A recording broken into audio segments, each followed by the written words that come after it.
დავიწყოთ ხო?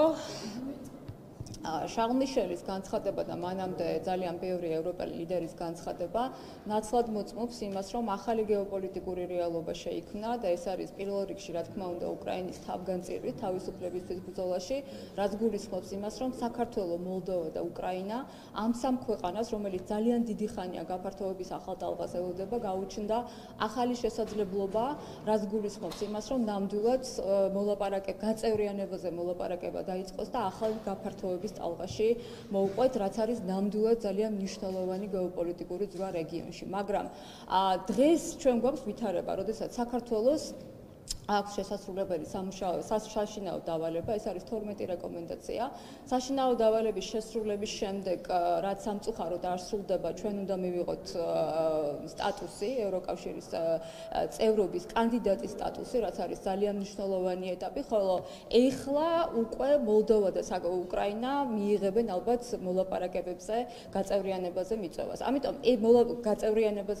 ამიტომ ეს არის ძალიან მნიშვნელოვანი ეტაპი საქართველოსთვის, მაგრამ ასევე ძალიან მნიშვნელოვანია გვესმოდეს, რომ ქართული ოცნების პირობებში, ბიძინა ივანიშვილის ხელისუფლების პირობებში ძალიან რთულია გაფართოების ტალღაში საქართველოს აქტიური მონაწილეობა, იმიტომ რომ ხელისუფლება იმის მაგივრად, რომ რეალურად იმუშაოს გაფართოების ტალღაზე, საქართველოს აქტიურ მონაწილეობაში ყველაფერს აკეთებს იმისთვის, რომ ევროსკეპტიციზმი გააღვივოს ქვეყანაში, რაც პირველ რიგში ეს არის რუსული სურვილი და რუსეთის კრემლის სურვილი. ამიტომ შესაბამისად, დღეს ჩვენ გვაქვს ძალიან მძიმე მოცემულობა. პირველი, ჩვენ კანდიდატის სტატუსი უნდა მოგცეს ევროკავშირმა, მაგრამ ვერ მოგცემს თუ არ შესრულდება რეკომენდაციები ეს ერთი და მეორე, ჩვენ ასევე საქართველოს მოქალაქეებს, ოპოზიციას, ძალიან ბევრ ადამიანს 2024-ში გვაქვს ასევე მნიშვნელოვანი მისია და საშინაო დავალება შესასრულებელი, რომ იმისთვის, რომ მოვხვდეთ ახალი გაფართოების ტალღაში, აუცილებელია, რომ არჩევნები ჩატარდეს და არჩევნების შედეგად შეიცვალოს ხელისუფლება და დემოკრატიული პროდასალური ძალები მოვიდნენ ხელისუფლებაში, ვინც ატარებს ყველა მნიშვნელოვან რეფორმას, რომელიც არის აუცილებელი გაფართოების ტალღისთვის. წინააღმდეგ შემთხვევაში, რა თქმა უნდა, ნებისმიერ ტალღას ჩვენ ვერ დავეწევით, იმიტომ რომ ხელისუფლების მთავარი ობიექტი ეს არ არის რეფორმა და ეს არ არის გაფართოებაზე მუშაობა. ჩინეთმა და ინდოეთმა აღიაროს ოკუპირებული ტერიტორია, რადგან სამხრეთ ოსეთის ხელისუფლება რას უნდა აკეთებდეს, რას არ აკეთებს და რა გზამულია? არაღიარების პოლიტიკა სამწუხაროდ ძალიან შესუსტებულია და არის მხოლოდ ინერცია, რომელიც მოდის წლების განმავლობაში. ძალიან სამწუხაროა ის, რომ საქართველოს ხელისუფლებას პროპაგანდის გარდა არ აქვს რეალურად ის პოლიტიკა, რომელიც უნდა ქონდეს საერთაშორისო მიმართულებით და პირველ რიგში, რომელიც უნდა ქონდეს ჩვენ საერთაშორისო პარტნიორებთან, პარტნიორების მიმართულებით, ეს არის რა თქმა უნდა ამერიკის შეერთებული შტატები და ევროკავშირი. რა თქმა უნდა ის, რომ არაღიარების პოლიტიკა არის შესუსტებული. რა თქმა უნდა ის, რომ ახალი რეალობა და გეოპოლიტიკური ცვლილებების ფონზე ჩვენ მოგვეცა უფრო დიდი შესაძლებლობების ფანჯარა, მე გულისხმობ უკრაინაში მიმდინარე რუსეთის სამხედრო აგრესიის შემდეგ, რაც გულისხმობს იმას, რომ კიდევ უფრო აქტიურად უნდა გვემუშავა ჩვენს საერთაშორისო პარტნიორებთან, სამწუხაროდ ქართულმა ოცნებამ არ გამოიყენა და მისი ერთადერთი გზავნილი, ერთადერთი რეალური კომუნიკაცია საქართველოს მოქალაქეებთან, ჩვენს მოქალაქეებთან, ვინც ოკუპირებულ ტერიტორიაზე ცხოვრობენ, ჩვენ საერთაშორისო პარტნიორებთან, ეს არის პროპაგანდა, რომელიც გულისხმობს ეგრეთ წოდებული მეორე ფრონტის გახსნას, რაც არის, რა თქმა უნდა, ძალიან დიდი სისულელი.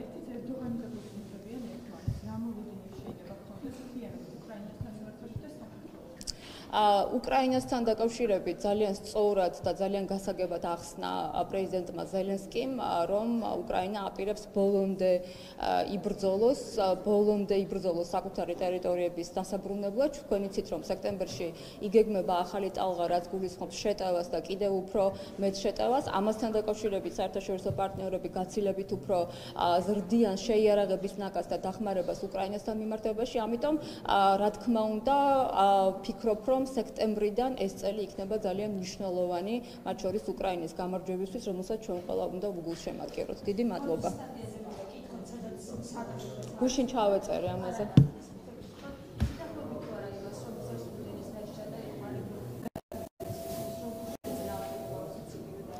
მე ვეთანხმები იმას, რომ ნებისმიერ შემთხვევაში ყველა სახელმწიფო მეთაური, რომელიც ეწინააღმდეგება პუტინს და შეეწინააღმდეგება პუტინს ისევე როგორც მიხეილ სააკაშვილი 2008 წელს, რა თქმა უნდა, ამ სახელმწიფო მეთაურების პატიმრობა და რეალურად ამ სახელმწიფო მეთაურების დასჯა და ციხეში საპყრობილეში ყოფნა ეს არის პუტინისთვის ძალიან სასიამოვნო. ამიტომ რა თქმა უნდა, ნებისმიერ შემთხვევაში, როდესაც პუტინისთვის სასიხარულო ნაბიჯებს გავს ნებისმიერი ხელისუფლება, ის გავს იმ ნაბიჯებს, რომელიც გაახარებს კრემლს და პუტინს. საპენსიო რეფორმაზეც რო ვთქვათ, თქვენი პოზიციას დაბოლისკენ, ფავორისკენ, რა საფრთხეებიანი, რატომ ეხლა საუბარი ასეში? მე ძალიან ბუნდოვანია და მე ძალიან სკეპტიკურად ვუყურებ ამ საპენსიო რეფორმას. თქვენ იცით, რომ ძალიან ბევრი მოქალაქე, საქართველოს მოქალაქე სურვილის წინააღმდეგობის მიუხედავად ჩართულია ამ საპენსიო რეფორმაში. მაგალითად, მე ვარ ერთი საქართველოს მოქალაქე, რომელსაც არ სურდა ამ რეფორმაში ჩართვა, ამიტომ რომ მე ვფიქრობ, რომ ძალიან ბუნდოვანია ასევე ის ფინანსური კაპიტალი, რომელიც ჩართულია და ძალით არის წაგლეჯილი საქართველოს მოქალაქეებისთვის, ამ ფინანსური კაპიტალის მომავალი სწორედ აი ამ მიმართულებით. ამიტომ ჩემი მოსაზრება ამ ფონდთან დაკავშირებით არის ძალიან სკეპტიკური და ვფიქრობ, რომ ძალიან ბუნდოვანია მათ შორის ამ ხელისუფლების პირობებში.